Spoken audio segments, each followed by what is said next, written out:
Hello दोस्तों, एक बार फिर से स्वागत है आपके अपने यूट्यूब चैनल सरकारी जॉब गुरुजी पे। दोस्तों, मैं सबसे पहले तो मैं ये कहना चाहूँगा कि इन्फॉर्मेशन को स्किप ना करें। स्किप करने से नुकसान होता है दोस्तों आप लोगों का। तो मैं ये नहीं चाहता आपका नुकसान हो। मैं चाहता हूँ दोस्तों आपको वो सभी न्यूज़ मिले जो आपके काम की है।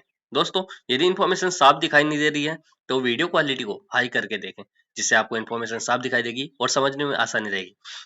बात कर लेते हैं आज की क्या इन्फॉर्मेशन है शिक्षकों के तबादलों को लेकर के और नई शिक्षक भर्ती को लेकर के। सरकार का भेदभाव। सरकार ने क्या शिक्षा मंत्री दिलावर ने जयपुर में अपने ऑफिस के बाहर पोस्टर लगा बताया कि परीक्षाओं के कारण शिक्षा विभाग में फिलहाल ट्रांसफर नहीं किए जा रहे।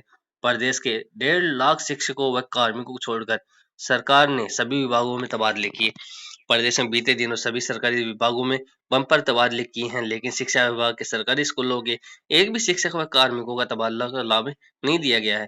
इससे प्रदेश के भर के करीब 1.5 लाख शिक्षकों व कार्मिकों में निराशा है। इससे पहले कांग्रेस सरकार ने 45,000 थर्ड ग्रेड शिक्षकों के तबादलों के लिए आवेदन भरवाए थे। सरकार ने बाद में इन आवेदनों को ही निरस्त कर दिया।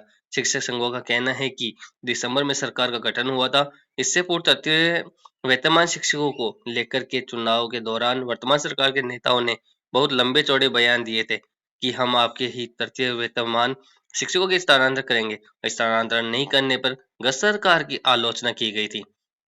यद्यपि स्थानांतरण को बोर्ड परीक्षा के मद्देनजर रोका गया है, परंतु इन दिनों में बोर्ड के छात्र तो अपना पाठ्यक्रम पूरा कर परीक्षा तैयारी अवकाश पर चले गए हैं। प्रदेश के शिक्षकों को तबादलों के लिए अभी और इंतजार लंबा होता जा रहा है। सूत्रों के अनुसार शिक्षा मंत्री मदन दिलावर ने जयपुर में अपने ऑफिस के बाहर पोस्टर लगाकर बता चुके हैं कि परीक्षाओं के कारण शिक्षा विभाग में फिलहाल ट्रांसफर नहीं किए जा रहे हैं। राज्य में लोकसभा चुनाव से पहले सरकारी कर्मचारी और जनप्रतिनिधियों को खुश करने के लिए सीएम भजनलाल सरकार ने 10 से 20 फरवरी तक 10 दिन तबादलों के से बैन हटाने का फैसला किया था। लेकिन शिक्षा मंत्री के फैसले के बाद शिक्षकों और शिक्षा विभाग में कार्यरत कर्मचारियों ने विरोध करना शुरू कर दिया।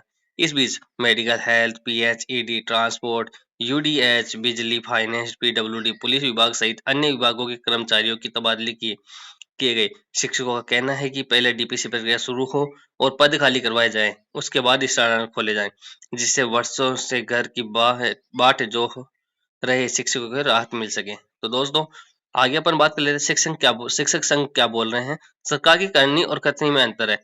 यदि सरकार लॉलीपॉप के स्थान पर शिक्षकों के स्थानांतरण कर सकती है, क्योंकि कर सकती थी, क्योंकि परीक्षा में तो बोर्ड ड्यूटी शिक्षकों को देनी है, चाहे वह वर्तमान स्थान पर दे या स्थानांतरित स्थान पर दे।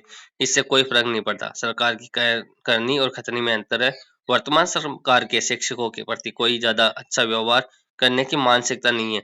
पूर्व में भी इस सरकार ने शिक्षकों एवं विद्यालयों को प्रयोगशाला बनाया था। अभिमन्यु सिंह भदौरिया ने कहा है सेवानिवृत्त शिक्षक नेता है। बात कर लेते हैं आगे क्या है न्यूज। शिक्षकों को स्थानांतरण प्रक्रिया से दूर रखने से प्रदर्शित होती है राज्य सरकार की कुंठित मानसिकता। राज्य सरकार की ओर से लगातार कई वर्षों से तृतीय श्रेणी शिक्षकों के स्थानांतरित स्थानांतरण नहीं करना शिक्षकों के साथ बड़ा मजाक है। वर्तमान सरकार की ओर से भी वादा की खिलाफी करते हुए स्थानांतरण से प्रतिबंध हटाने के बावजूद शिक्षकों को स्थानांतरण प्रक्रिया से दूर रखने में से राज्य सरकार की कुंठित मानसिकता प्रदर्शित होती है। शिक्षा मंत्री को विद्यालयों में अनावश्यक रूप से तनाव पैदा करना बंद करके शिक्षकों के स्थानांतरण की ओर ध्यान देना चाहिए। राधेश्याम यादव ने कहा है प्रदेश कोषाध्यक्ष राजस्थान शिक्षक संघ शेखावत।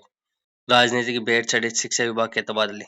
वर्तमान में सभी विभागों के बम पर तबादले हो रहे हैं, लेकिन शिक्षा विभाग में शिक्षकों के तबादले नहीं करने की कन्नी काट ली है।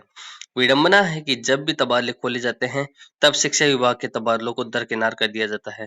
विगत 2018 में भाजपा सरकार वसुंधरा राज्य सरकार की ओर से तृतीय श्रेणी शिक्षकों के स्थानांतरण किए, लेकिन उसके बाद से लेकर आज तक तृतीय श्रेणी शिक्षकों को इंतजार करते हुए लगभग 6 साल बीत गए हैं, लेकिन स्थानांतरण नहीं खोले गए हैं। 2018 के बाद कांग्रेस सरकार ने 5 साल में शिक्षा विभाग में तृतीय श्रेणी शिक्षकों के कोई ट्रांसफर नहीं खोले हैं। रामचंद्र शर्मा ने कहा है ये बात। सरकार को शिक्षा विभाग में भी सभी संवर्ग के शिक्षकों को स्थानांतरित करके राहत प्रदान करनी चाहिए। पिछले 6 साल से स्थानांतरण का इंतजार कर रहे तृतीय श्रेणी अध्यापकों को एक बार फिर से निराशा हाथ लगी है। अन्य विभागों में बड़ी संख्या में स्थानांतरण हुए हैं, लेकिन शिक्षा विभाग में स्थानांतरण न होने से लंबे समय से स्थानांतरण का इंतजार कर रहे शिक्षकों में निराशा है। सरकार को शिक्षा विभाग में भी 20 संवर्ग के शिक्षकों के स्थानांतरण करके शिक्षकों को राहत प्रदान करनी चाहिए थी। दोस्तों, ये थी शिक्षा विभाग से संबंधित जो कि लगभग 1.5 लाख शिक्षक हैं, उनके स्थानांतरण की बात करें। यदि जैसे ही स्थानांतरण होते हैं, उसके बाद में 3rd grade, 1st grade, 2nd grade की वैकेंसी आने वाली दोस्तों। तो दोस्तों, यदि इन्फॉर्मेशन पसंद आई है तो चैनल को सब्सक्राइब करें, लाइक करें दोस्तों।